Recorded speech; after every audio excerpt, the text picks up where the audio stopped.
నమస్తే, welcome to iDream. నేను మీ Madhuri. Depression ఇది ఇప్పుడున్న యువతకి చాలా చాలా చాలా ఎక్కువగా ఉంటుంది. సిచ్యువేషన్స్ని హ్యాండిల్ చేయలేకపోవటం, ఇది నా టైం కాదు, ఈ టైంలో నేను ఏం చేస్తే బాగుంటుంది అనే దానికి వాళ్ళకి అర్థం కాక డిప్రెషన్లోకి వెళ్ళిపోయి చాలామంది పిల్లలు బాధపడుతూ ఉంటారు. సో అలాంటి నాట్ ఓన్లీ పిల్లలు, పెద్దవాళ్ళు కూడా సిచ్యువేషన్స్ని బేర్ చేయని సిచ్యువేషన్స్ ఉంటాయి. సో అలాంటి టైమ్స్లో ఏం చేయాలి, డీటెయిల్గా చెప్పడానికి మనతో పాటు ఉన్నారు కశ్యప్ గారు. ఆయన అడిగి డీటెయిల్గా తెలుసుకుందాం. Hello sir. హలో అండి. సార్, ఈ టైం మంది కాదు, నాకు ఈ టైంలో నేను ఆశించింది రావాలి కానీ రాలేదు అనే టైంలో చాలా చాలా డిప్రెస్లోకి వెళ్ళిపోతూ ఉంటాం. సో ఆ టైంలో ఏం చేయాలంటారు? కాలం కలిసి రానప్పుడు, కాలం కాటు వేసినప్పుడు చెప్పండి. డైలాగ్స్. కాటు వేసేది కాలం కాదండి, కాలానికి కాలం కాటేదు. మనకొక ఎక్స్పీరియన్స్ అయినప్పుడు దాన్ని మనం ఏ దృష్టికోణంలో చూస్తున్నాం, అది గనక డిస్ట్రక్టివ్ దృష్టికోణం అయితే అప్పుడు కాటేస్తుంది. అర్థమవుతుందా? సో కాలం దానంతట అది కాటేది. డిప్రెషన్, ఫస్ట్ ఆఫ్ ఆల్ ఈ పదం అర్థం చేసుకోండి. చాలామంది ఈ పదాన్ని వాడేస్తున్నారు. ఏమండి, బోరు కొట్టిన వాళ్ళు కూడా నేను డిప్రెషన్లోకి వెళ్ళిపోయాను, అది డిప్రెషన్ కాదండి, అది డిప్రెషన్ కాదు. మరి డిప్రెషన్ అంటే ఏంటి? డిప్రెషన్ ఉంది అని ఎలా తెలుస్తుంది అంటే బాడీలో కొన్ని హార్మోనల్ లెవెల్స్ మారుతాయి. మేము యూజువల్గా డోస్ అంటుంటాం మేము వీటిని.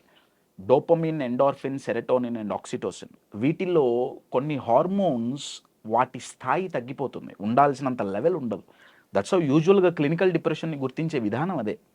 వన్ ఆఫ్ ద వేస్లో అదొకటి. యూజువల్గా మీరన్నట్టు అనుకున్నట్టు జరగలేదు. ఏమండి, మరి దీని నుంచి డిప్రెషన్లోకి పోకుండా నిలబడాలి అంటే ఎలా, అన్షేకబుల్గా ఉండాలి అంటే ఎలా? నేను మీకు ఒక ఎగ్జాంపుల్ ఇచ్చి చెప్తానండి. ఇది ఒక ప్యాటర్న్ అండి. నేను ఆ ప్యాటర్న్స్ అన్నీ ఒక వీడియోలో నేను చెప్పలేను, రైట్? సో నేను ఆ పేర్లు అవి వాడకుండా ఎగ్జాంపుల్స్ ఇచ్చి నేను బయటకు వెళ్తున్నాను. ఇప్పుడు ఆ ప్యాటర్న్ పేర్లు అవన్నీ చెప్పుకుంటూ పోతే చాలా పెద్ద ఇదవుతుంది.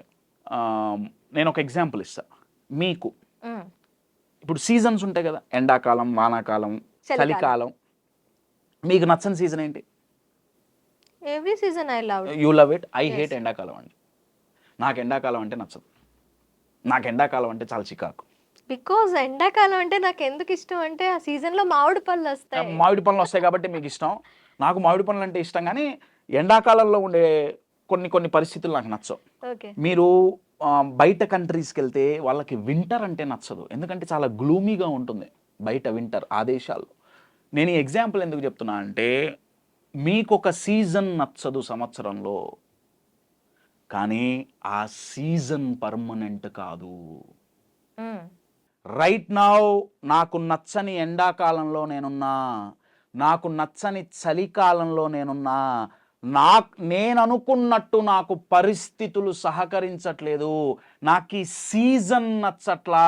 డిప్రెస్ అవ్వటానికి కారణం ఏంటంటే జీవితాంతం ఇదే సీజన్ ఉంటుంది అనుకోవటం ఫస్ట్ రీజన్ అండి.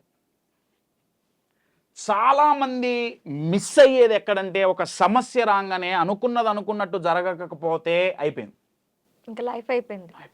ఆర్ జీవితం అంతా ఇదే ఉంటుంది. పర్మనెంట్ కాదండి ఇది, సీజన్ మారుతుంది. గుర్తుంచుకోవాల్సింది ఏంటంటే, మళ్ళీ ఈ సీజన్ వస్తుంది నెక్స్ట్ ఇయర్.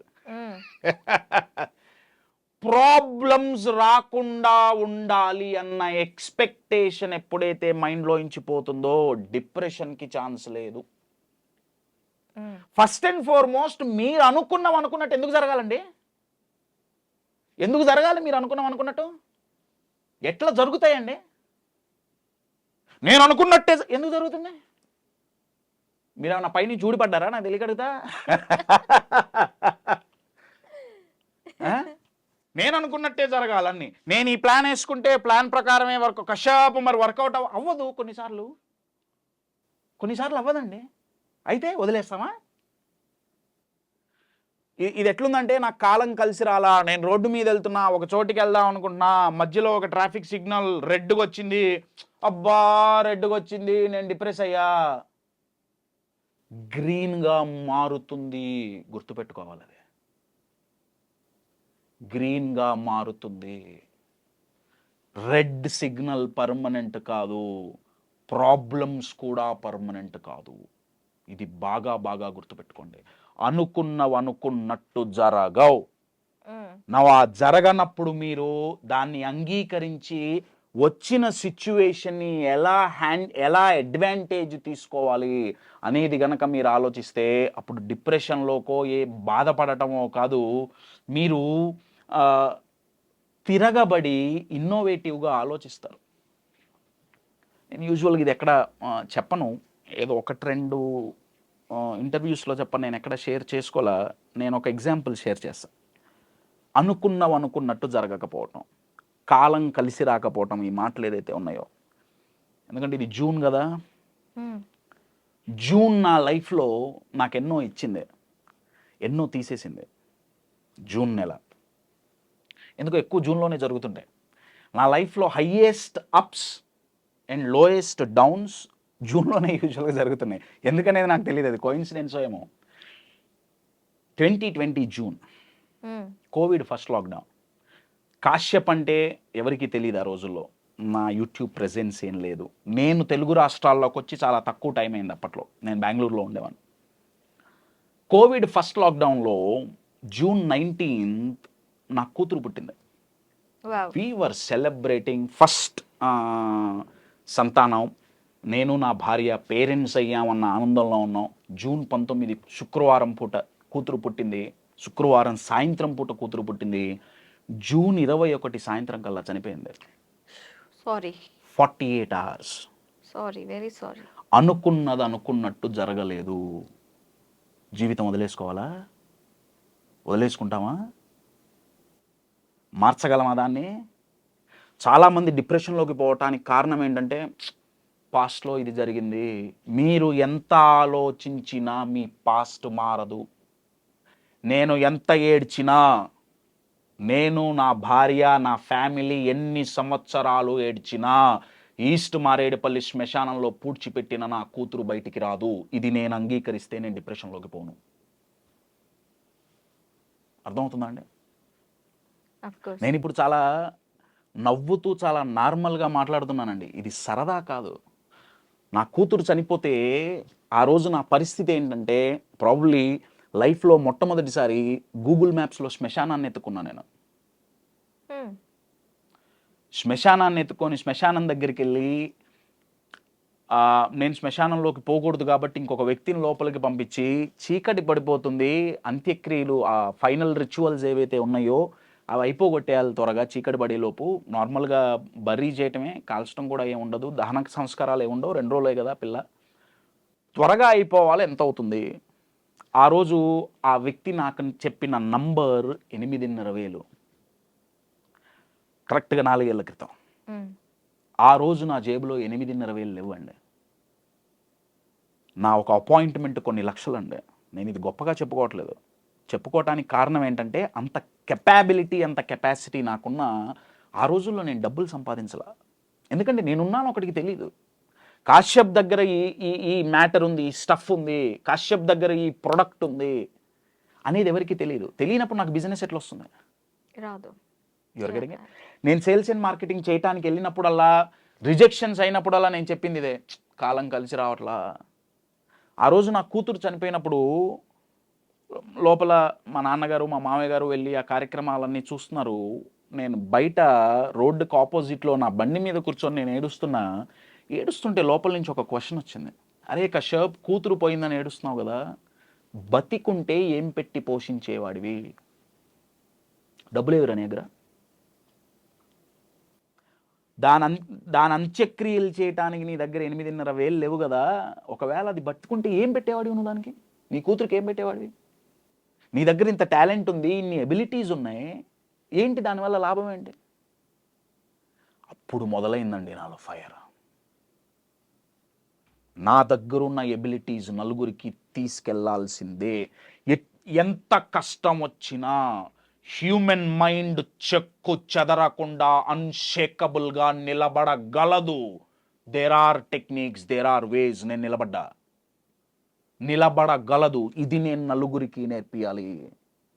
నా దగ్గర ఉన్న ప్రోడక్ట్ నేను నలుగురికి ఇవ్వాలి. అప్పుడు నా యూట్యూబ్ జర్నీ మొదలైందండి. ఎలా అన్నప్పుడు నాకు దొరికిన ఆన్సర్ యూట్యూబ్. ఓకే.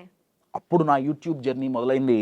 ఈ 4 ఇయర్స్ అంటే ఇది అయిన తర్వాత మొదలైంది. లాస్ట్ 2.5 ఇయర్స్లో నా లైఫ్ చూసుకుంటే ఇట్స్ టోటల్ టర్న్ అరౌండ్ అండి. Total turn around. ఫినాన్షియల్గా కావచ్చు, ఇమోషనల్గా కావచ్చు. అంత లో ఉన్న టైం నుంచి now it's in very peak stage of my life. కారణం ఏంటయ్యా అంటే, కాలం కలిసి రానప్పుడు, అనుకున్నది జరగనప్పుడు, అనుకున్నది చెయ్యకుండా ఆపేయటమే ఓటమి. అనుకున్నది చెయ్యాలనుకున్నప్పుడు, అనుకున్నట్లు లైఫ్ సపోర్ట్ చేయకపోతే మీరు వదిలేశారా? అందుకే నేను నా ప్రోగ్రామ్స్లో నేను ఎప్పుడు ఎగ్జాంపుల్, నా కూతురుది ఎగ్జాంపుల్ చెప్పి నేను ఒక మాట అంటుంటా. నేను అనే మాట ఏంటయ్యా అంటే, నా కూతురు చనిపోవటం మా లైఫ్లో వర్స్ట్ డే కాదు. That is the best day of our life. Because మా జీవితాన్ని మార్చేసింది అదే. You are getting my point? చాలామంది నెగిటివ్ లెసన్స్ నేర్చుకుంటారు. నెగిటివ్ లెసన్స్ నేర్చుకొని ఏం చేస్తారంటే, నన్ను వాళ్ళు మోసం చేశారు, అంతే, నేనంటే ఎవరికి ఇష్టం లేదు, నన్ను ఆ దేవుడు కూడా పట్టించుకోవట్లేదు, వగేరా వగేరా వగేరా వగేరా. పెద్ద బాహుబలి 1, 2, 3 సినిమాలు తీస్తారు మైండ్లో. అంటే సూపర్ హిట్ మూవీ కదా. మైండ్లో ఏదేదో చూస్తుంటారు వాళ్ళు. ఏదో నెగిటివ్ సినిమా అయిపోయింది, జీవితం అయిపోలా. మనం అయిపోయింది అనుకుంటున్నాం. ప్రాబ్లమ్స్ పర్మనెంట్ కాదు. ఏ సీజన్ పర్మనెంట్ కాదు. ప్రపంచంలోనే లాంగెస్ట్ ట్రాఫిక్ జామ్ చైనాలో ఎన్ని రోజుల్లో జరిగింది? 48 గంటలో 47 గంటలో ట్రాఫిక్ జామ్ అయింది, కానీ క్లియర్ అయింది. లైఫ్లో కూడా ఎంత ట్రాఫిక్ జామ్ అయినా క్లియర్ అవుతుంది, పర్మనెంట్ కాదు. రోడ్డు మీద రెడ్ సిగ్నల్ పర్మనెంట్ కాదు, ప్రాబ్లమ్స్ పర్మనెంట్ కావు. ఏదో మీకు నచ్చని ఒక సీజనే జీవితం అంతా ఉంటుంది, ఉండదు, పర్మనెంట్ కాదు. ఈ థాట్ ప్యాటర్న్ని మనం ఎప్పుడైతే బ్రేక్ చేస్తామో, డిప్రెషన్ కాదు కదా, అసలు ఆ దరిదాపుల్లో కూడా మైండ్ పోదు. అర్థమవుతుందా అండి? ఇది మన లైఫ్లో మనకి జరిగిన ఇన్సిడెంట్స్ని మనం ఎలా నిర్వచిస్తున్నాం. ఇప్పుడు మీరు ఒక కప్బోర్డ్లో చాలా ఇంపార్టెంట్ డాక్యుమెంట్స్ పెట్టి దానికి మీరు లేబుల్స్ పెట్టారు. ఏమండి? ఒక్కొక్క దానికి ఒక్కొక్క లేబుల్. మీరు కొన్ని నెలల తర్వాత ఒకసారి ఆ కబోర్డ్ ఓపెన్ చేసి ఏ డాక్యుమెంట్ సెలెక్ట్ చేసుకుంటారు అనేది దాని మీద ఉన్న లేబుల్ మీద ఆధారపడి ఉంటుంది కదా. కరెక్ట్ కదా? లేబుల్ తప్పిస్తే సరైన గమ్యానికి వెళ్ళలేము. అంతే కదా. మన ఇన్సిడెంట్స్కి, లైఫ్లో జరిగే ఇన్సిడెంట్స్కి మనం ఏం లేబుల్ ఇస్తున్నాం? మనం ఎప్పుడైతే అది నెగిటివ్ లేబుల్ అని ఇచ్చామా, నా మైండ్ ఎతుకుతోంది. చాలామంది ఉంటారు, కశ్యప్ ఎంత ఆలోచించినా సంతోషంగా ఉండటానికి రీజన్ దొరకట్లా, నా సంతోషంగా ఉండాలని మైండ్ స్కాన్ చేస్తుంది. అన్నీ నెగిటివ్ లేబుల్స్ ఏమండి. ప్రతి ఇన్సిడెంట్కి నెగిటివ్ లేబుల్ స్టాంప్ వేసాం. నేనేమంటున్నా, అతి కష్టమైన కష్టాన్ని నేను పాజిటివ్గా నేను లేబుల్ చేస్తా అంటున్నా. కూతురు చనిపోవటం పాజిటివ్ ఎలా అయిందండి? You take that positive. ఆ సిచ్యువేషన్లో తను ఉంటే తనని ఎలా బ్రతికించుకోగలను అనే థాట్ మిమ్మల్ని పాజిటివ్ వైపు నడిపింది. ఆ రోజు నేను డిసైడ్ అయ్యండి, నా కారణంగా నేనైనా, నా ఫ్యామిలీ అయినా ఫినాన్షియల్గా సఫర్ అవ్వకూడదు. అప్పటి వరకు సేవ అనే దాంట్లో నేను ఎక్కువ ఫ్రీగా ఇచ్చేసాన్ని. నా దగ్గరున్న కంటెంట్ నేను అన్ని ఫ్రీ క్లాసులు, ఫ్రీ ఫ్రీ ఫ్రీ వర్కౌట్ అవ్వదండి. వర్కౌట్ అవ్వదు, డబ్బులు కావాలి. ఏది ఫ్రీగా పంచిపెట్టుకో. ఎస్, డబ్బులు కావాల్సిందే. సో అది అది అది చాలా ఫైర్. ఇంకొక ఫైర్ ఏం చేసిందంటే, అది ఆ ఇన్సిడెంట్ మా జీవితం మారింది అని నేను ఎందుకంటున్నా అంటే, ఒక ఫినాన్షియల్గానే కాదు. మేము ఒక వారం 10 రోజుల తర్వాత నేను నా భార్య కూర్చొని ఆలోచించినప్పుడు, నేను నా భార్య చాలా స్ట్రాంగ్గా నిలబడ్డాం. ఆ టైంలో ఏదైనా సరే నించోవాల్సిందే. మేమిద్దరం స్ట్రాంగ్గా నిలబడబట్టి మా 2 ఫ్యామిలీలు స్ట్రాంగ్గా నిలబడ్డాయి. ఇటు నా వైపు అయినా, మా అమ్మ నాన్న అయినా, అటువైపు మా అత్తయ్య గారు మామయ్య గారు అయినా, వాళ్ళ మైండ్లో నడిచింది ఏంటంటే పిల్లలు వీళ్ళే గట్టిగా ఉన్నారు, మనం ఎందుకు పడిపోవాలి.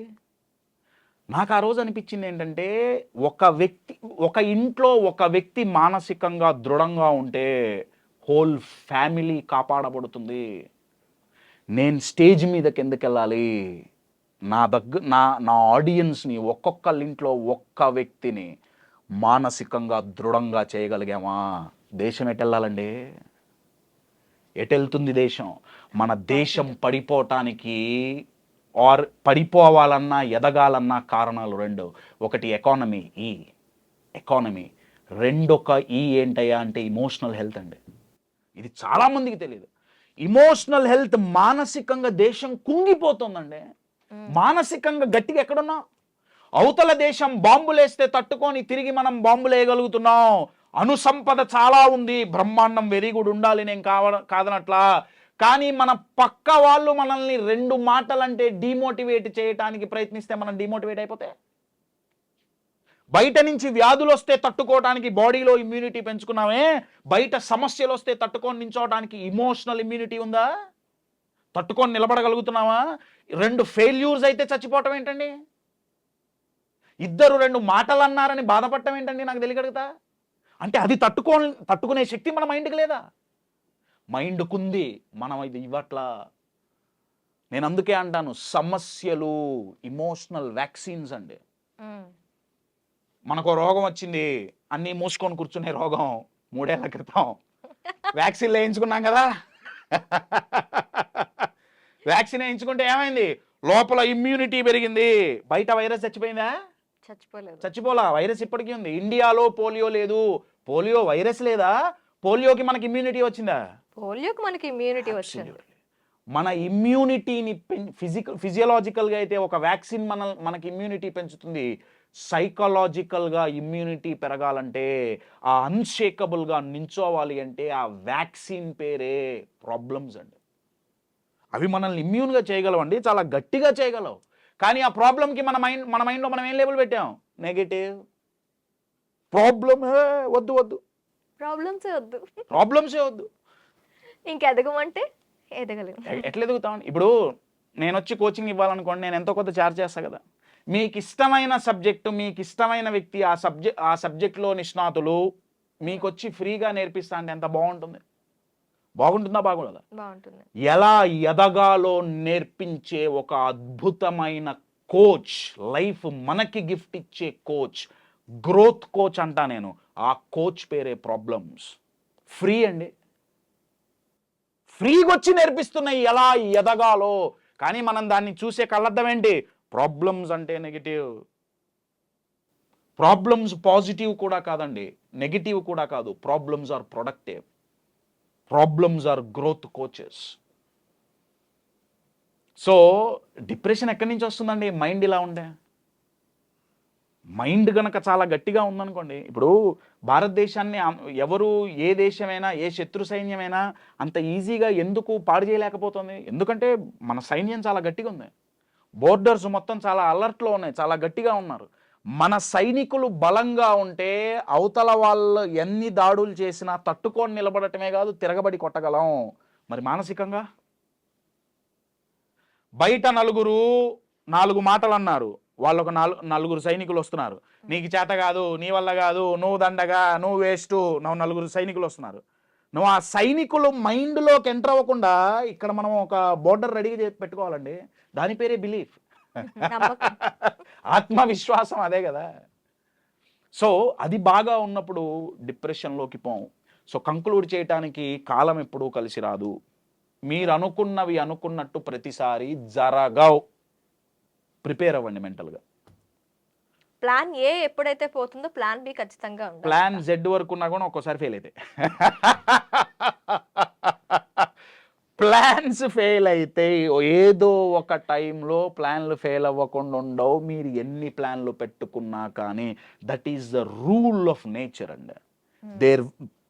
లైఫ్లో సమస్యలు ఉంటాయి, లైఫ్లో కష్టాలుంటాయి, బిజినెస్లో నష్టాలుంటాయి, రిలేషన్షిప్లో గొడవలుంటాయి. మెంటల్గా ప్రిపేర్ అవ్వండి, పారిపోవటానికి కాదు, సమస్య వచ్చినప్పుడు, కష్టం వచ్చినప్పుడు, నష్టం వచ్చినప్పుడు, గొడవ వచ్చినప్పుడు కుంగిపోయి పడిపోకుండా దీని నుంచి ఎలా బయటపడాలి, దీన్ని ఉపయోగించుకొని ఎలా ఎదగాలి అని మెంటల్గా ప్రిపేర్ అయ్యారా?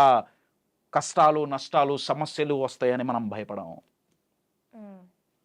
అప్పుడు నలుగురి దగ్గరికి పోయి అడుక్కునే బాధ తప్పుతుంది. అయ్యా నేనేం చేస్తే నా కష్టాలు పోతాయి, అయ్యా నేనేం పెట్టుకుంటే కష్టం పోతుంది, నేనేం చేస్తే ఏ రంగు చొక్కా వేసుకుంటే నా కష్టం పోతుంది, నా ఫోన్ నంబర్లో ఏ నంబర్ మారిస్తే నా లైఫ్ బాగుంటుంది. మీ ఫోన్ నంబర్లు మార్చుకున్నా, మీరు ఎన్ని నంబర్లు చేతి మీద రాచుకున్నా కష్టాలు నష్టాలు రాని జీవితం ఉండదు, వస్తాయి. గుర్తుపెట్టుకోండి. Yes, absolutely. క్రికెట్లో బాల్ ఫాస్ట్గా వస్తుందండి, నువ్వు బాల్ ఫాస్ట్గా వేద్దు నాకు దెబ్బ తగులుతుంది అంటాడా? వాడు లెగ్ ప్యాడ్స్, హెల్మెట్ అన్ని పెట్టుకొని పోతాడండి. మరి లైఫ్ అనే ఆట ఎట్లా ఆడుతున్నావు? ప్రతి బాల్ ఈజీగా రావాలి. ఈజీగా వచ్చినప్పుడు 6 కొడితే నువ్వెక్కడ ప్లేయర్ అండి? నాకు తెలియదు కదా. ఛాంపియన్ అంటే ఎవడు? బౌలింగ్ పిచ్లో కూడా సెంచరీ కొట్టగలిగిన వాడు ఛాంపియన్ అండి. పిచ్ బాలేదని ఇది చేస్తే. క్రికెట్లో మాత్రం మనకు మ్యాచ్ ఎక్సైటింగ్ ఉండాలి, బాల్కి ఎక్సైట్మెంట్ కావాలి. అవతల బౌలర్ టఫ్గా వేస్తే మన బ్యాట్స్మెన్ దాన్ని తిప్పి 6 కొడితే మనం ఎగురుతాం. మన లైఫ్లో ఏం చేస్తున్నాం? బాల్ స్లోగా రావాలి, ఈజీగా రావాలి, కానీ కొడితే 6 కావాలి, కానీ బాల్ మాత్రం టఫ్గా రాకూడదు. Okay, you are getting my point my dear friends. నేను అందుకే చెప్తాను, ఎప్పుడు బాగా గుర్తుపెట్టుకోండి, లైఫ్లో ఎదగాలన్నా, లైఫ్లో బాగుండాలన్నా అర్థం కావాల్సింది ఏంటంటే మన జీవితాన్ని కంట్రోల్ చేసేది మన పరిస్థితి కాదు, మన మైండ్. అబ్సల్యూట్లీ. మన గ్రహస్థితి కాదు, మన మనస్థితి. ముందు మనస్థితి మీద పని చేయండి. ఎందుకంటే మనస్థితి మన కంట్రోల్లో ఉందండి, పరిస్థితులు మన కంట్రోల్లో లేవు. గ్రహస్థితి 99% మన కంట్రోల్లో లేదు. నాకు బాధ, కోపం కలిగేది ఎక్కడంటే మన చేతిలో ఉన్న మన మనస్థితిని మార్చుకోకుండా, మేనేజ్ చేయకుండా, కంట్రోల్ చేయకుండా వీటి మీద పడ్డారు ఇప్పుడు జనాలంతా. పరిస్థితులు మారాలి, గ్రహస్థితులు మారాలి, రాశి చక్రంలో ఉన్న రాహుకేతువులు మారాలి. మైండ్లో ఉన్న డౌటు, భయమే అతిపెద్ద రాహుకేతువు. వాళ్ళని తీసేయండి. ఎందుకు తీయమండి? ఒకప్పుడు అనేవాళ్ళు గాల్లో దీపం పెట్టి దేవుడా నీదే దిక్కు అనేవాళ్ళు. గాల్లో దీపం పెట్టి దేవుడా నీదే దిక్కు అంటే తప్పు, అంటే నీ ప్రయత్నం నువ్వు చేయాలి. ఇప్పుడు కనీసం దీపం కూడా పెట్టట్లా, దీపం కూడా ఎవరో పెట్టట్లా, దీపం కూడా పెట్టట్లా. దీపం పెట్టకుండా దేవుడే రావాలి, దీపం వెలిగేయాలి, ఆయనే చేతులు పెట్టాలి. నేనేం చేస్తా? ఒక ఉంగరం పెట్టుకుంటా అంతే, ఫోన్ నంబర్ మార్చుకుంటా అంతే. మారిపోవాలి జీవితం అంతా, మనస్థితినే మార్చుకోను. అరే what non sense is this అండి? ఆలోచించండి ఒకసారి. నేను దానికి అగెయిన్స్ట్ కాదండి, నేను దానికి అగెయిన్స్ట్గా నేను మాట్లాడలే. నేనేమంటున్నా అంటే హ్యూమన్ బీయింగ్కి అది దేవుడైనా యూనివర్స్ అయినా సరే ఇచ్చిన ఒక అద్భుతమైన గిఫ్ట్ ఏంటయా అంటే మైండ్ అండి, మన మనస్థితి. దాన్ని మనం బాగు చేసుకుంటే లైఫ్ చాలా బాగుపడుతుంది. Okay, oh yes. Thank you sir.